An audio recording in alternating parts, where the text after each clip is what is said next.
And it's funny because sometimes I think we're close, you know. We're close to the answer as a human race. But because the answer's just bubbling on the surface, it exists. I might hear. Yeah, exactly. The answer is right there. It's right in front of us all. And yet finding it is so elusive because, you know, in the kingdom of the blind, the one-eyed man is king. But in some cases, there's another story I'll tell you about this. Kevin was telling me about it. Wouldn't you? Well, yeah, but in the kingdom of the blind, they've invented their own rules, and the man that can see could feel ostracized and alone, yet he wants to be part of the love of a community, of the human family. You know, and sometimes, you know, because he could see, the people who were blind didn't trust him. You understand? So when people are looking at things, that I wonder with what perception are they perceiving, because there's many levels. It's like that game of chess that they play in Star Trek, where it's not just on one level you play the chess, it's in 3 dimensions, and you have to be able to think 3-dimensionally in order to keep up. Excuse me.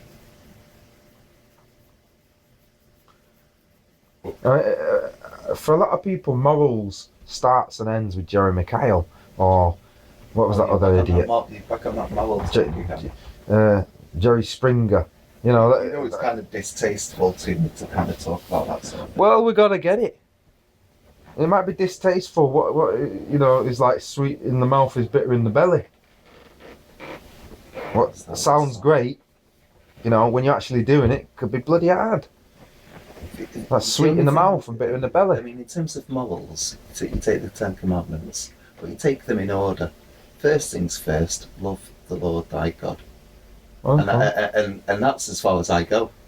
Right, well, that's admirable. But how dare you, in some ways, I'll say this, how dare you reject everything else and not see that there might be something in it? What do you mean, a rejection of all the other 9? No, you don't. It's kind of summed up in that first one. But it doesn't discount the others either. No, it doesn't. The others are kind of like elaborations of that first one. Yeah. Well, would you say, because that was Exodus 20.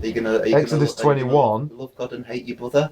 Well, you're not really loving God if you're doing that. So. But there are contradictions, and we've got to reconcile ourselves with how the contradictions to that law of Moses. We call it the Mosaic law, and he gave it to us from God. Yeah, okay, well, his way of convening with God is the same as anybody else's. But people can really understand that 1 and 2, which Messiah talks about. His meditation, his way of convening with God is the same as anybody else's. Nothing stops anybody in the world coming up with their 10 Commandments. But they'll agree with the 10 Commandments if they're genuine ethical concepts, moral constructs that are leading to the preservation of life. The preservation of life, therefore, being called a good thing. Why is it called a good thing? Well, this thing called life, how common is it in the universe, first of all? Is it a precious thing or not? Can we replicate it? Is it something we could just replicate in a lab? Of course it's a precious thing. From non-life we can create life? And that's why or does it take life? To save as much as he can. He doesn't want to lose a single one if that's possible. Those that are avoiding the moral questions will have ethics and morals bite them in the ass. They can't even. And they've been avoiding the morals and ethics for years. That's why they've ended up with a government that bites them in the ass. They haven't been. They've been force-fed these morals and ethics while avoiding the ones they know to be true. Without understanding, having a true understanding of what the basis of those morals and ethics are. When you said people are ignorant, what you mean is that they're ignoring. No, it's not. It's not even. They're ignoring things. It's not even that. The way hasn't been opened. Because I've not been ready. It's waiting on me, Jules. Right, so they're to blame. Which is what I'm saying. They're to blame. They ignore their own. They're not true to themselves. They're just not being true to themselves. What we call hypocrisy. We can go around about the houses, but it ends up being the same thing. And all of these things agree. It might be. All of these things agree with the structures of the Bible, yeah, and the metaphysical, moral, and ethical concepts. It perturbs the mind. It opens the mind to possibilities, and it instructs, and it guides, and it teaches. But you instruct, and you guide, and you teach. At the moment, it confuses, and it's probably best if people just follow the heart.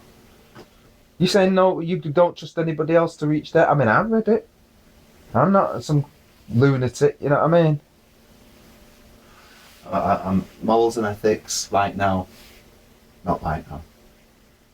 Let's recognise that there's a God.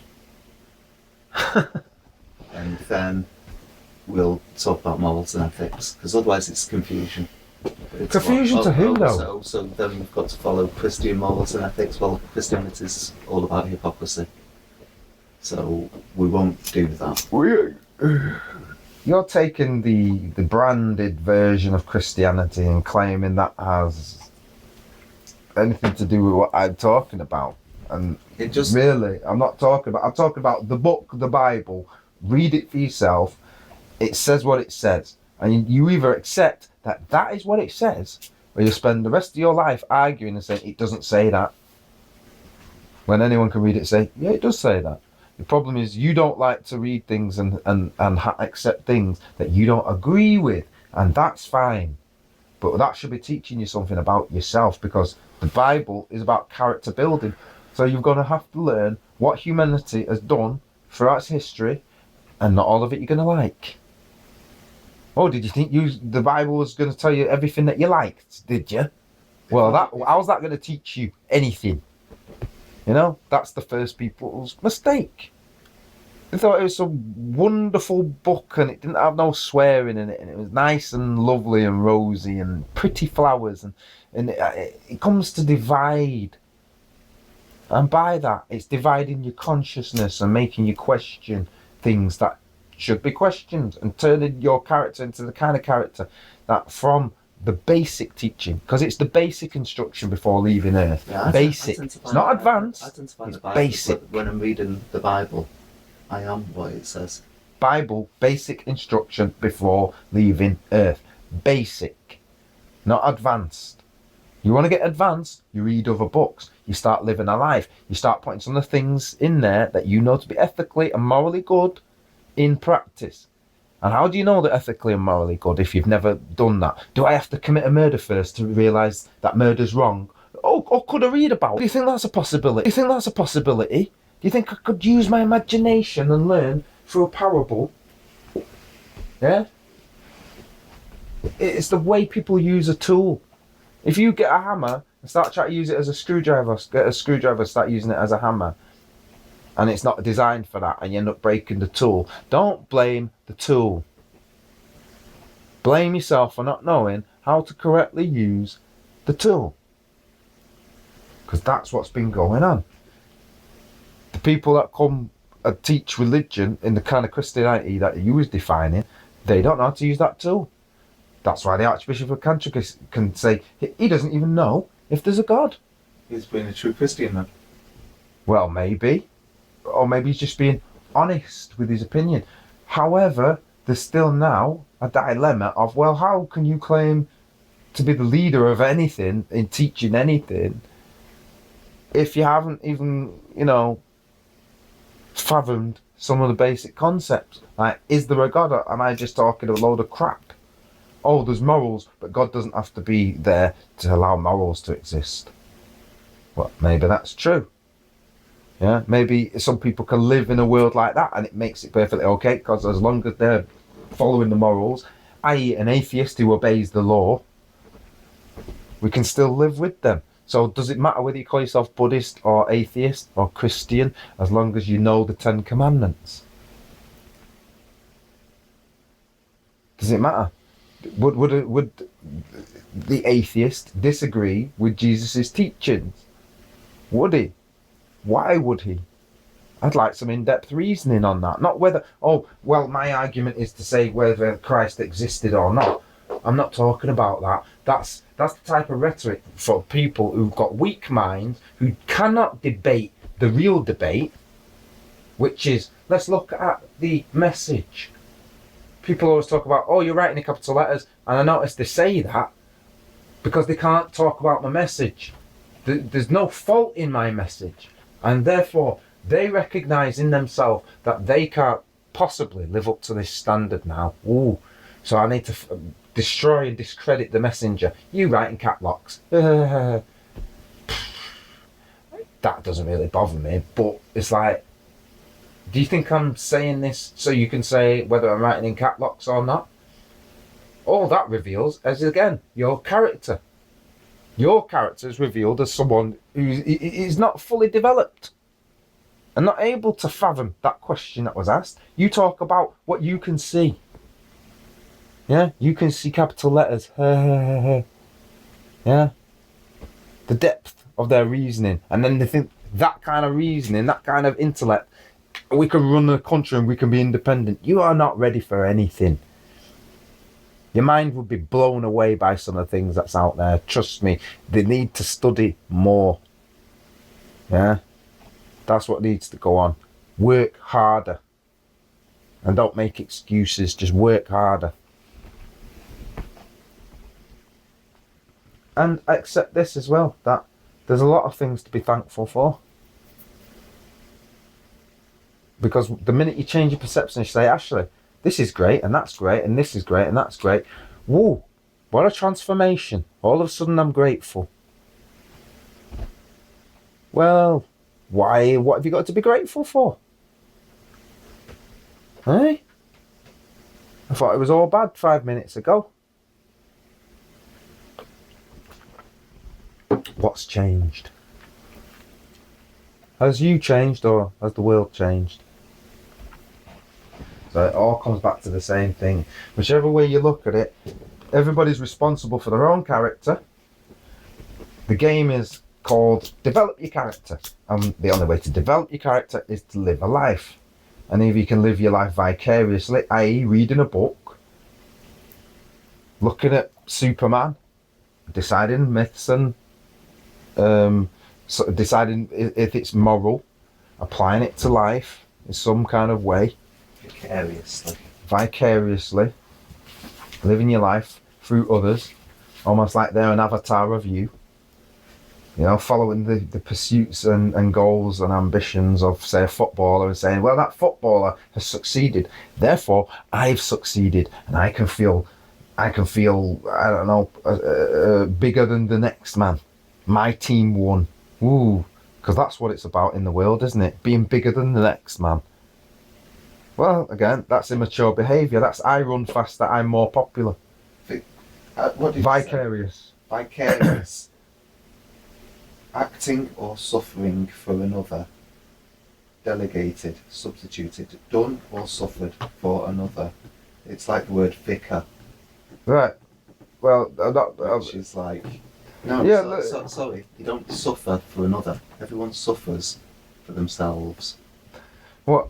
Maybe it's the wrong word, but I'm looking for the word that means living their achievements through the achievements of others, and not recognising that their own life is failing because they're not actually as successful as the person that they're worshipping. They're worshipping that person. Living your life through someone else's merits and that sort of thing, pretty much. Yeah. As much as it is suffering for another. It's like that whole Christ thing. It's like, oh yeah, Christ's there, I'm here, I believe in him, so I'm all right. Yeah. No, he's all right because he understands what he is. There you go. He understands what you're meant to be as well, and he's giving you a live example of what you're meant to be. You're meant to be like that in your version. The Uberman. Of the truth, a doer of the truth, a beer of the truth. Mm-hmm.